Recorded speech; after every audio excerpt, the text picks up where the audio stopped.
Hello అండి, నమస్తే. Welcome to Shashi recipes. పచ్చి మామిడికాయని యూస్ చేసుకొని ఇలా తాండ్రాన్ని ప్రిపేర్ చేసుకోవడం ఎలానో ఈ వీడియోలో చూద్దాం. చాలా టేస్ట్గా ఉంటుంది. పులుపు, తీపి, కారం 3 మిక్స్ అయ్యి ఓ మంచి టేస్ట్ వస్తుంది. ఇప్పుడు ఎలా ప్రిపేర్ చేసుకోవాలో చూద్దాం. ఇలా 2 పచ్చి మామిడికాయలు తీసుకొని పైన తొక్కనంతా తీసేసి సన్నగా ముక్కలుగా కట్ చేసి పక్కన పెట్టుకోండి. పచ్చి మామిడికాయల సీజన్ కొన్ని రోజుల వరకే ఉంటుంది. అలాంటప్పుడు ఇలా తాండ్రాన్ని ప్రిపేర్ చేసుకుంటే ఎప్పుడు పుల్లగా తినాలి అనిపించినా ఇవి స్టోర్ చేసుకొని తినొచ్చు. మామిడికాయలని ఇలా సన్నగా పీసుల్లాగా కట్ చేసుకోండి. కొంచెం చిన్న సైజులోనే కట్ చేసుకోండి. ఉడకపెట్టినప్పుడు తొందరగా ఉడికిపోతాయి. ఇప్పుడు వీటిని స్టవ్ ఆన్ చేసి ఒక పెనం తీసుకోండి. అందులో మామిడికాయ ముక్కలు మునిగేంత వరకు వాటర్ వేసుకొని లిడ్ క్లోజ్ చేసుకొని ఒక 10 నిమిషాల పాటు ఉడికించుకోండి. ఆల్రెడీ పొట్టు తీసేసాం కాబట్టి తొందరగా ఉడికిపోతాయి.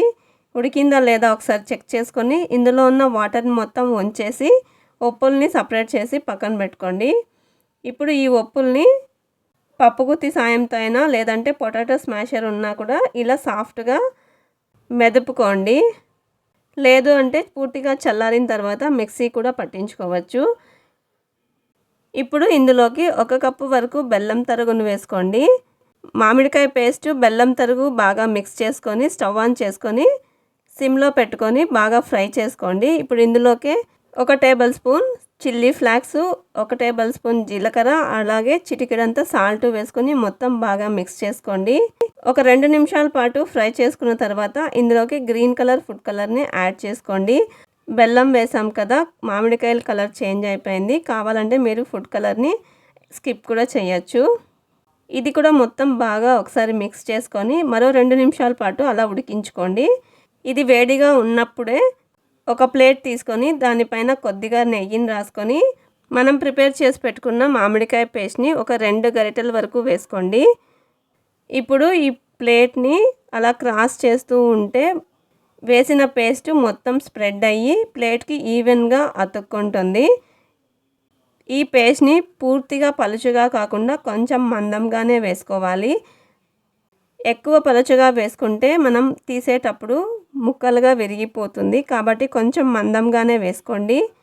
మధ్యలో గ్యాప్స్ ఏమైనా ఉంటే స్పూన్తో అలా స్ప్రెడ్ చేసుకోండి. దీన్ని ఇప్పుడు 1 అవర్ పాటు ఎండలో పెట్టుకోండి. పలుచగా ఉంటే 1 అవర్, లేదంటే 1 డే మొత్తం పడుతుంది. పూర్తిగా ఎండబెట్టిన తర్వాత ఇలా ఒక నైఫ్ని కానీ లేకుంటే ఒక స్పూన్ని కానీ తీసుకొని ఎండింగ్స్ అలా ఓపెన్ చేసుకుంటే ఈజీగా ఊడొచ్చేస్తుంది. ఇలా చేసి పెట్టుకున్న తాండ్రా మనకు ఎక్కువ రోజులు నిల్వ ఉంటుంది. పిల్లలు కూడా చాలా ఇష్టంగా తింటారు. తప్పకుండా మీరు కూడా ట్రై చేయండి. టేస్ట్ అయితే చాలా బాగుంటుంది. మరిన్ని ఇంట్రెస్టింగ్ వీడియోస్ కోసం ఛానల్ని సబ్స్క్రైబ్ చేసుకోవడం మర్చిపోకండి. కావాలి అంటే ఇలా మధ్యలోకి కట్ చేసుకొని చిన్న చిన్న స్లైస్ లాగా రోల్ కూడా చేసుకొని సర్వ్ చేసుకోవచ్చు. ఇలా రోల్స్ చేసిస్తే పిల్లలు మరీ ఇష్టంగా తింటారు. ఈసారి పచ్చి మామిడికాయలు వచ్చినప్పుడు తప్పకుండా మీరు కూడా ట్రై చేయండి. ఎలా వచ్చిందో కమెంట్ చేయడం మర్చిపోకండి. వీటిని ఫ్రిడ్జ్లో స్టోర్ చేసుకుంటే ఎన్ని రోజులైనా స్టోర్ చేసుకోవచ్చు. Thank you for watching.